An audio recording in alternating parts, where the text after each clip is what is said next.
Hey guys, in this video we'll be taking a practical look into Albedo.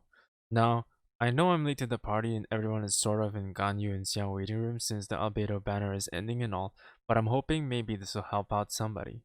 We'll talk about his entire kit, strengths and weaknesses, and then we'll look at how I would personally recommend building him.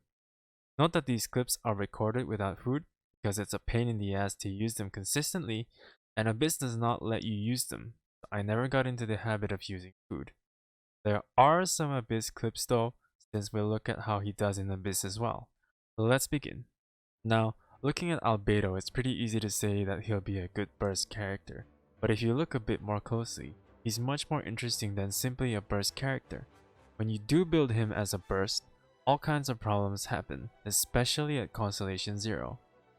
At Constellation 0, there is no defense scaling in his burst by default, so investing in him as a burst character makes his elemental skill weak. His burst also does not go through shields, so he can't deal damage to shielded enemies as easily as Zhongli. And when you fight against multiple enemies, you can't just run up and press your Q like you can with Zhongli. And when you use his elemental burst within his E range, blossoms that are supposed to do more damage just don't seem to do much at all because they're RNG. Numerically speaking, his burst does 514% at level 6, with an additional 100% per blossom, up to 7 blossoms that explode when casted within his E range. But that means I have to set up his E before I use Elemental Burst, although the 30-second duration of his E helps in not having to micromanage it too often. There are still instances where it gets destroyed or fail to be placed, and you cast the Elemental Burst thinking that your E is up and just lose a lot of potential damage.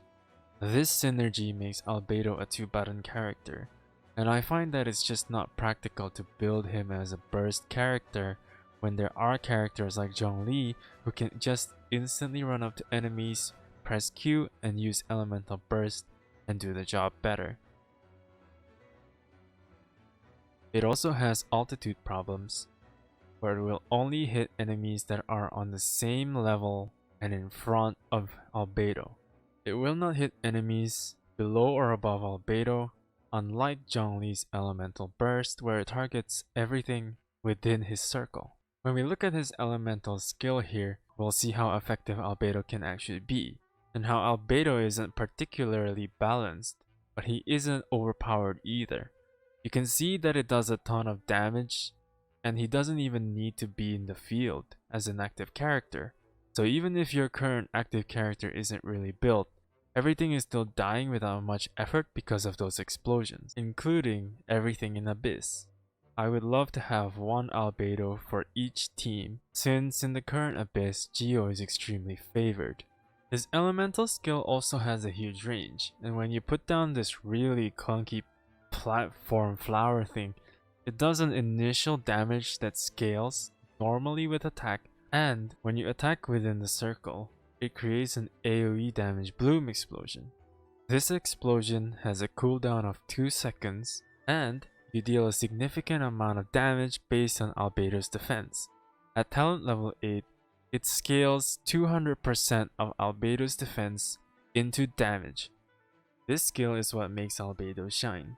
He isn't the main character, he isn't the damage dealer, but he will bring your DPS to the next level. Not to mention, this is also AoE and works for ranged DPS as well, so there's quite a lot of synergy potential here. The platform itself is really clunky and has a lot of problems, so honestly, I would not even bother to use this for any reason unless they speed up the rise and make it less clunky. He also has good energy stats much like Ningguang and Zhongli, and with energy recharge and one Geo party member, we can pretty much constantly use his elemental burst. Now let's take a look at his build. For builds, based on his skill set, he can play a lot of different roles, so if you really want him to be a main DPS or a burst damage support, it's completely viable. What I would personally recommend is to make him a support character for your actual main DPS, whether it's a Geo based team or an elemental reaction based team. We'll talk about that more in depth later. In my opinion, Albedo is one of the best supports that we have, and it would be a shame to only use him as an elemental burst support or a main DPS. Now don't get me wrong, it's completely viable like I've said before. However, because he can do so much damage by being off screen, to me, that is the hallmark of a good support. For main DPS, your artifact options are Retracing Bolide 4 set, Gladiator 4 set, or 2-piece Archaic Petra and 2-piece Noblesse, focusing on geo damage percent Goblet, attack percent Sands, and crit or crit damage Circlet. Although the 2-piece Noblesse and the 2-piece Archaic Petra is more geared towards making Albedo a burst support.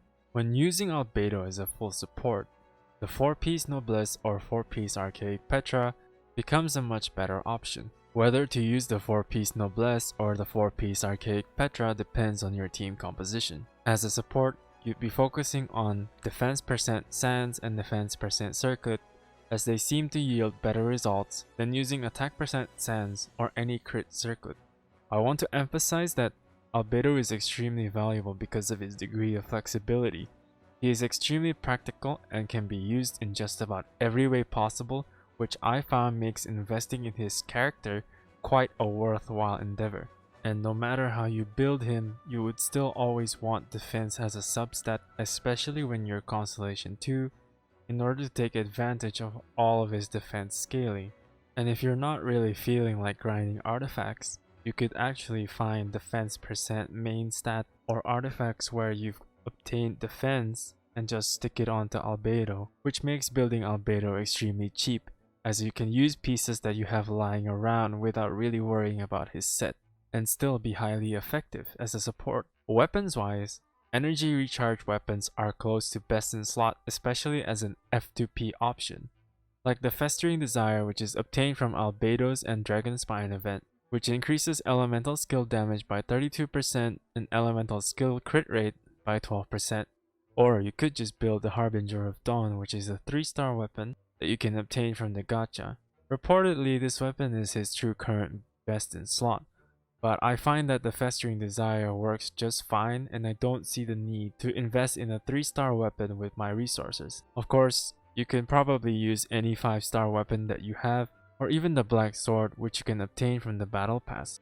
There's not really much need to build a 3-star weapon to squeeze in more damage, at least not right now. Maybe when there's actual hard content where we'll have to invest in Albedo, then we can contemplate how we've used his best in slot weapons in order to upgrade our 4 and 5-star weapons. I'm okay with missing out 50 to 100 Primogems, but I haven't attempted Abyss 12 again ever since I finished my Albedo, and I don't think investing in a 3-star weapon is what I need to pass this stage. Team building wise, he works the best with at least one Geo member in his party, not only for resonance, but also because he is a good energy battery for other Geo characters. Personally, my full Geo team is doing really well, and while Noelle is the centerpiece of this Geo team, Albedo does more than lift his weight, completely off screen. He also works nicely with a reaction team, and this is sort of where 4-piece Petra would come in. You can pick up the crystal with Albedo after performing a crystallized reaction in order to buff that character's elemental damage. Make sure that you pick it up before you swap though, as Petra can be very finicky. While this is viable and extremely powerful, I have to admit it doesn't feel as good as running up to the enemy with neutral damage that deals with everything equally. There's just something that feels good about not worrying about buttons and finishing off the job really quickly. In a Geo team, however, you probably wouldn't want to run any sort of Archaic Petra, or at least only go with a 2-piece set, because Archaic Petra does not affect Geo at all currently. In conclusion, I think Albedo is very versatile, and you can build him with pretty much any team composition as a support, main DPS, burst enabler, and so on, with his elemental skill being the true highlight of his kit. This ended up being a short video where I talk about Albedo. However, there's a lot more intricacies that's involved with his character. I do hope that this insight could prove helpful for somebody, and I cannot wait for the upcoming Geo buff in version 1.3. I wish you all the best of luck with your pulls, and I'll see you in the next one. Thanks for watching.